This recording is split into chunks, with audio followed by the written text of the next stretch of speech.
로마서에 대해서 먼저 공부를 좀 하고 시작하는 게 로마서 말씀을 계속 살펴볼 때 도움이 되겠죠. 로마 교회는 언제 누가 세웠을까요? 로마 교회는 언제 누가 세웠을까요? 로마 교회는 바울이 세운 교회는 아닙니다. 바울이 여러 교회들을 세웠지만 로마 교회는 바울이 세운 교회는 아니고요. 바울은 로마에 가보지 않았어요. 나중에 이제 가기는 하지만 로마에 가본 적이 없습니다. 그러니까 바울이 세운 교회라고 할 수 없죠. 로마 교회의 법인 설립 허가증 이런 것들이 남아 있는 게 아니기 때문에 누가 언제 세웠는가라는 것을 콕 집어서 알 수는 없지만 우리는 사도행전 2장 말씀을 통해서 로마 교회가 이렇게 세워지지 않았을까라는 것을 미루어 짐작하게 됩니다. 이런저런 이유로 유대 땅을 떠나서 살고 있는 유대인들이 있는데 그 사람들을 가리켜서 디아스포라라고 부르죠. 이들은 몸은 멀리 있었지만, 몸으로는 멀리 떨어져 있었지만 그래도 하나님 믿음, 하나님 중심의 신앙생활을 붙잡고 살아가고 있었던 사람들이에요. 그래서 절기가 되면, 유대교의 절기가 되면 이 사람들은 큰 마음을 먹고 예루살렘을 향해서 순례의 여정을 떠나고 그렇게 다녀오는 그런 사람들입니다. 이스라엘의 종교는 예루살렘에 있는 성전을 중심으로 한 종교입니다. 그래서 성전에서 제사 드리고 또 절기가 되면 이스라엘의 남자들은 꼭 1년에 3번씩은 예루살렘의 성전에 모여서 제사 드려야 되는 종교가 유대교인 것이죠. 사도행전 2장에는 오순절을 즈음에 예루살렘의 이방 지역으로부터 왔었던 디아스포라들이 있었다는 것을 미뤄 짐작할 수 있는 말씀들이 있습니다. 사도행전 2장은 성령 강림장이죠. 성령께서 강림하셨을 때에 제자들이 방언을 하게 돼요. 방언을 하는데 그 방언을 들은 사람들이 우리가 살고 있는 곳의 말로 우리가 알아듣는 것이 어찌 됨이냐라고 말을 하게 됩니다. 의아하고 어리둥절한 상황들이 펼쳐지죠. 아니 이 사람들이 본래 갈릴리 사람들이고 외국말 할 줄 모르는 사람들일 텐데 어떻게 우리가 살고 있는 곳의 말로 알아듣지? 이렇게 반문하게 되는 것이죠. 그들은 예루살렘에 와서 성령 강림의 역사를 보았고 이전에 왔었던 사람들은 예수님을 친히 만난 적도 있을 것입니다. 그리고 제자들이 전한 복음을 듣기도 하고 예수님의 가르침을 듣기도 하고 그랬겠죠. 이런 여러 과정을 통해서 복음을 듣고 믿음을 고백하고 자기가 살고 있었던 곳으로 돌아가서 거기에서 교회를 세우게 되는 그런 모습을 우리가 짐작할 수가 있게 되겠죠. 이렇게 세워진 교회 중 하나가 바로 로마 교회 아니겠는가라고 보는 것입니다. 바울이 로마에 간 것은 나중의 일입니다. 사도행전 28장 말씀을 보면요, 바울이 죄수로 잡혀서 로마에 가서 재판을 받기 위해서 로마로 압송되는 이야기가 나오게 되는데 로마에 도착해서 거기에서 일정 정도의 자유를 보장받고 가택연금 상태로 있게 됩니다. 가택연금이라고 해서 집에서 꼼짝 못하는 것은 아니고요. 그 근처까지 왔다 갔다 할 수 있는, 그래서 거기에서 유대인들을 만나고 그리고 그들에게 복음을 전하는 그런 일들을 했었던 것이죠. 자, 그렇다면 로마 교회는 어떤 교회였을까? 로마 교회는요, 유대 배경을 가진 기독교인들과 또 이방인 기독교인들이 함께 있는 교회였습니다. 그냥 요즘에는 미국에 가면 백인 교회 따로 있고 흑인 교회 따로 있고 이런 식으로 돼 있는 그런 교회도 있죠. 그래서 흑인들이 백인 교회 가면 이상한 눈초리로 이렇게 볼 수도 있는 그런 교회가 있습니다. 그래서 이방인들만 모이는 교회도 있을 수 있겠고요. 유대인들만 모이는 교회도 있을 수 있겠지만 로마 교회는 유대인들과 이방인들이 함께 공동체를 이루어서 신앙생활을 했었던 교회입니다. 자, 그런데 문제가 생겼죠. AD 49년, 기원 후 49년이 되었을 때에 로마의 클라우디오 황제가 유대인들을 로마에서 추방한 거예요. 유대인들을 로마에서 추방했으니까 로마 교회 안에 있었던 유대인들도 남아있지 못하게 되겠죠. 추방당하게 됩니다. 사도행전 18장 2절 말씀을 보면 바울은 고린도에서 선교하다가 브리스길라와 아굴라 부부를 만나게 되는데 바로 이 사람들이 글라우디오 황제가 로마에서 유대인들을 추방했을 때 쫓겨났었던 유대인들에 해당하는 것이죠. 그래서 바울과 함께 만날 수 있었던 것입니다. 유대인들이 다 쫓겨나갔던 로마 교회는 어떻게 됐을까요? 로마 교회는 이방인들만의 교회가 된 것이죠.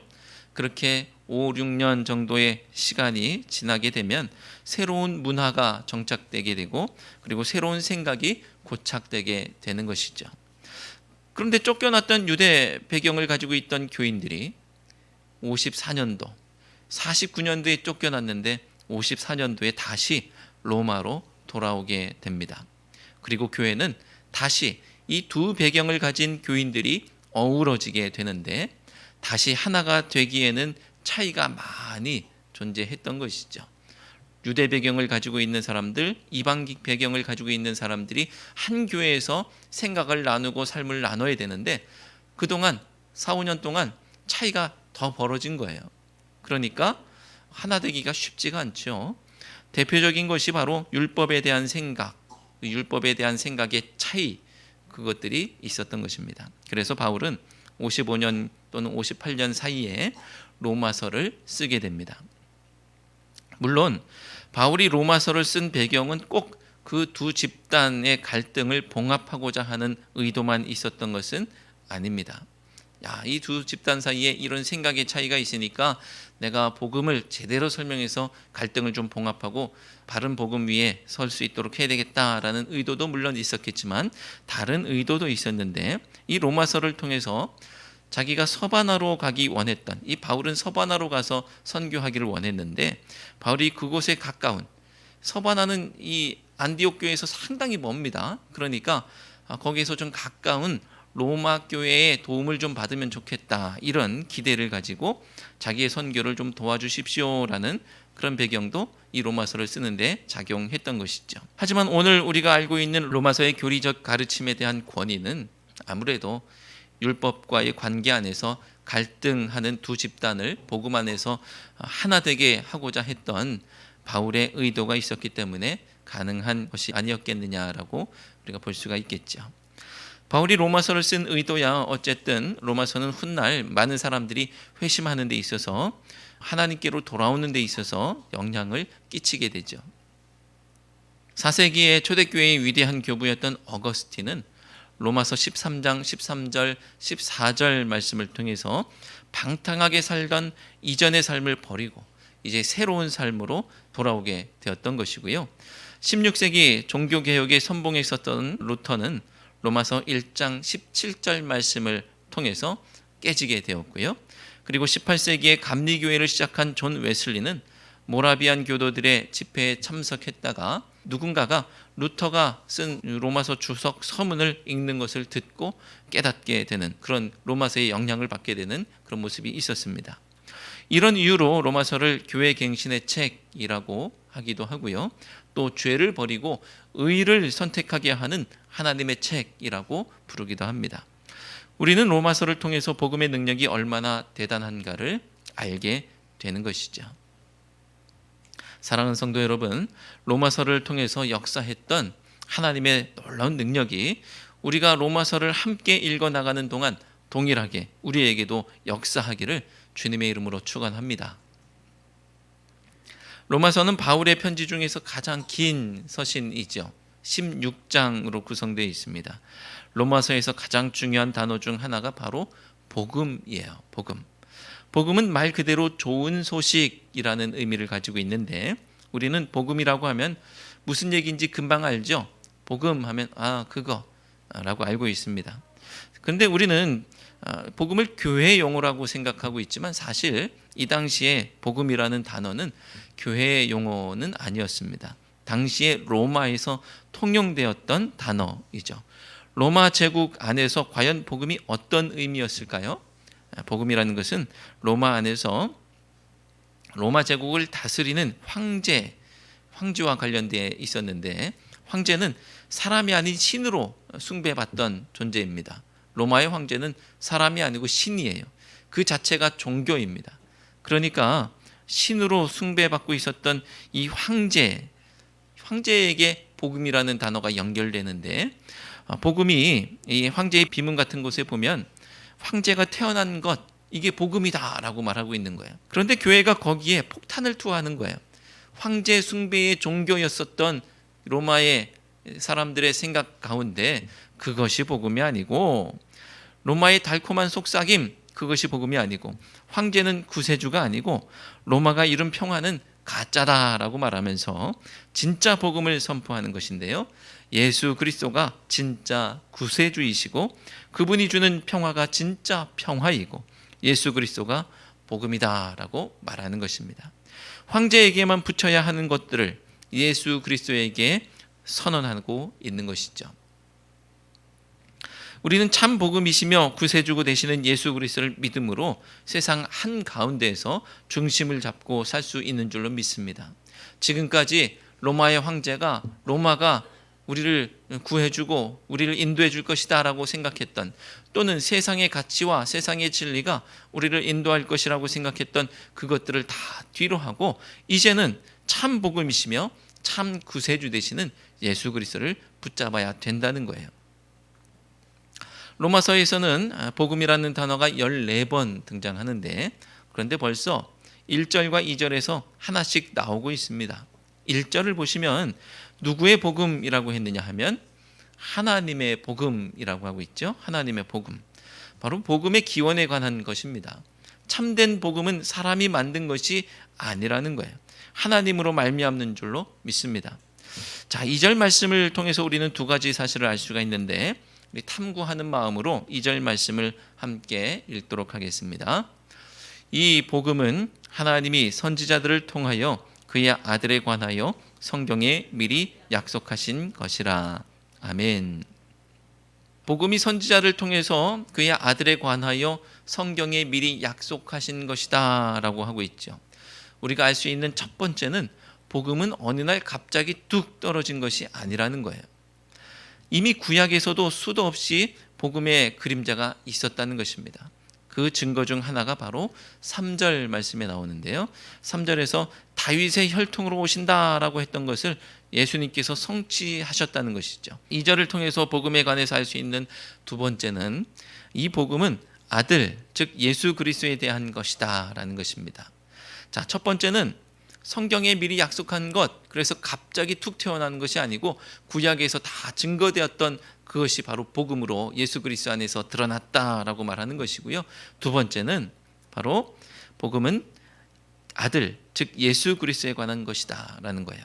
예수 그리스도에 대해서 우리가 놓칠 수 없는 것이 무엇이냐 하면 바로 부활하셨다라는 것이죠.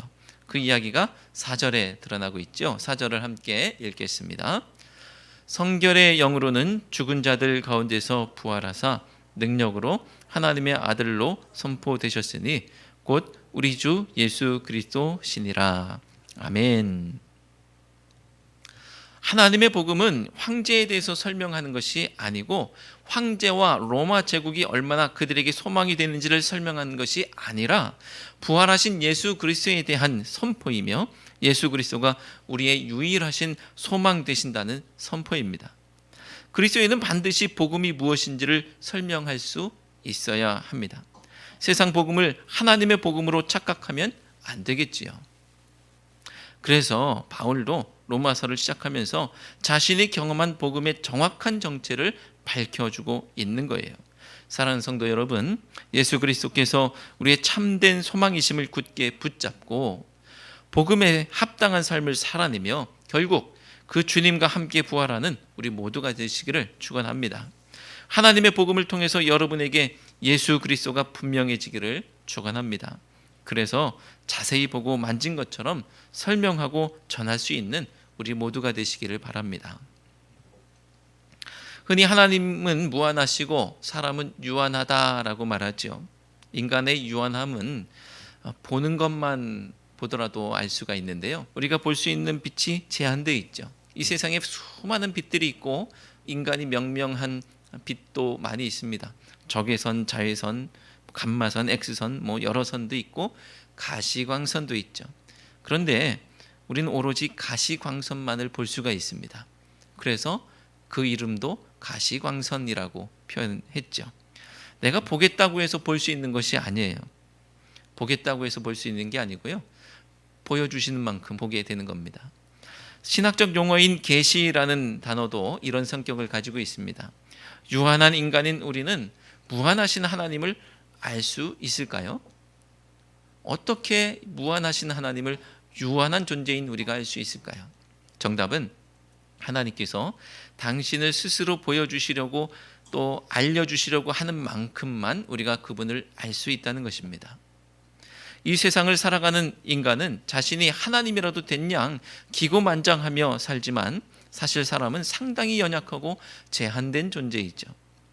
자기가 하고 싶다고 할 수 있는 것이 없고요. 하게 하신 범위 안에서만 할 수 있기 때문에 그렇습니다. 그렇다면 우리는 예수님을 어떻게 믿게 됐을까요? 오늘 말씀은 그 해답을 부르심이라고 말하고 있습니다. 우리가 예수님을 믿게 된 것은 부르셨기 때문이에요. 부르심이라는 단어가 서신의 초반에 집중해서 나오고 있는데요. 1절과 6절과 7절에 나오고 있습니다. 그렇다면 부르심은 무엇인가? 왜 우리에게 부르심이 필요할까요? 우리가 연약하기 때문이고요. 제한된 존재이기 때문입니다. 바울은 로마서 8장의 부르심에 대해서 자세히 설명하고 있는데요. 로마서 8장 30절 말씀, 로마서 8장 30절 말씀을 함께 읽겠습니다. 또 미리 정하신 그들을 또한 부르시고 부르신 그들을 또한 의롭다 하시고 의롭다 하신 그들을 또한 영화롭게 하셨느니라. 아멘. 단계가 있는 것을 알 수가 있습니다. 하나님께서 부르시고 의롭게 하시고 영화롭게 하시는 거예요. 이 단계가 있는데 부르셨을 때 그때 우리가 믿음으로 반응할 수 있기 때문에 그래서 부르시는 거예요. 그래야 의롭게 되고 또 영화롭게 되기 때문에 우리를 부르시는 것입니다. 바울은 1절부터 4절까지의 말씀을 통해서 복음에 대해서 설명을 했습니다. 복음은 하나님으로부터 시작됐고 사상이나 가르침이 아니라 인격이신 예수 그리스도이시며 예수님은 지극히 높으신 하나님의 아들이신데 육신을 입고 이 땅에 오셨고 부활하셨고 하나님의 아들로 선포되셨다라고 말씀하고 있어요. 그런데 이 복음을 이렇게 설명한들 누가 예수님을 믿을 수 있을까요? 이 얘기를 잘 설명해 주면 그냥 믿을 수 있겠습니까? 세상은 믿지 않아요. 어떻게 누가 믿겠습니까? 하지만 오늘 말씀은 부르심을 받은 사람은 믿을 수 있다고 말씀하고 있는 거예요. 그렇지 않고서는 복음을 깨닫고 믿을 수가 없습니다. 복음의 근거가 애초에 내게 있는 것이 아니기 때문에 유한한 인간임에도 불구하고 무한한 하나님을 알 수 있고 믿을 수 있는 거예요.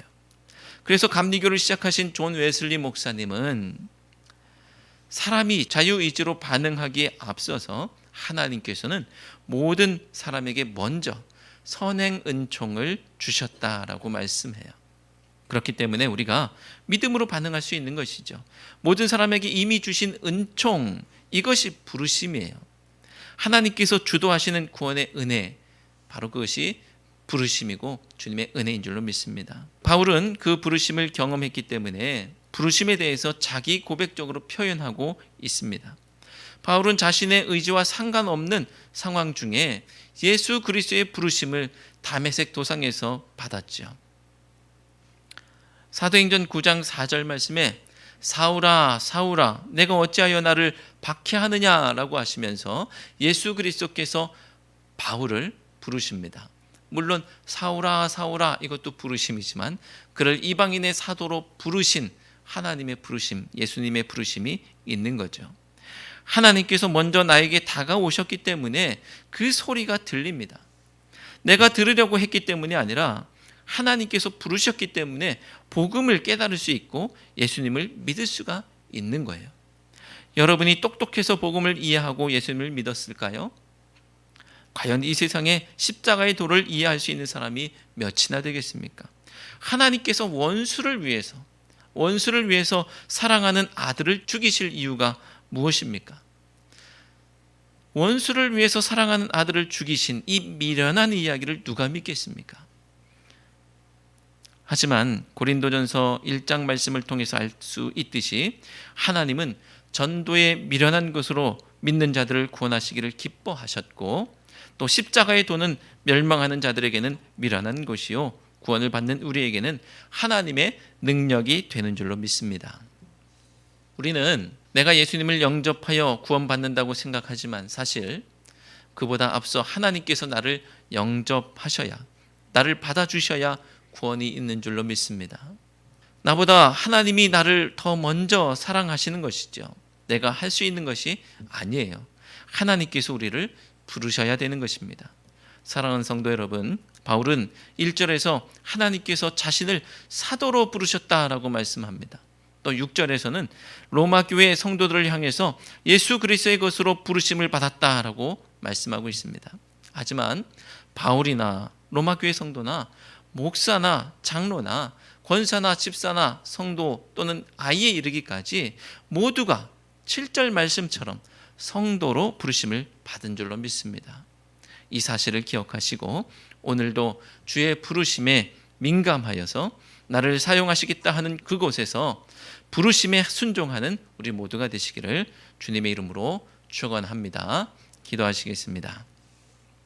하나님, 세상에서 세상 가치, 세상 복음의 노예로 살던 저희를 부르셔서 하나님의 복음을 알게 하시고 거룩한 이름 성도로 살게 하시니 감사합니다. 저희들은 연약하고 부족하여 주님을 먼저 알고 사랑하고 믿을 수 없었지만 저희들에게 은총을 허락하시고 먼저 다가오셔서 주님을 알고 주님을 사랑하고 주님을 믿게 하신 줄로 믿습니다. 원수를 위해 사랑하는 아들을 십자가에 내놓으시고 저희들을 부르신 그 은혜에 감사하며 복음을 누리며 성도의 이름에 합당하게 살아가는 저희들이 되게 하옵소서. 예수 그리스도의 이름으로 기도드려옵나이다. 아멘.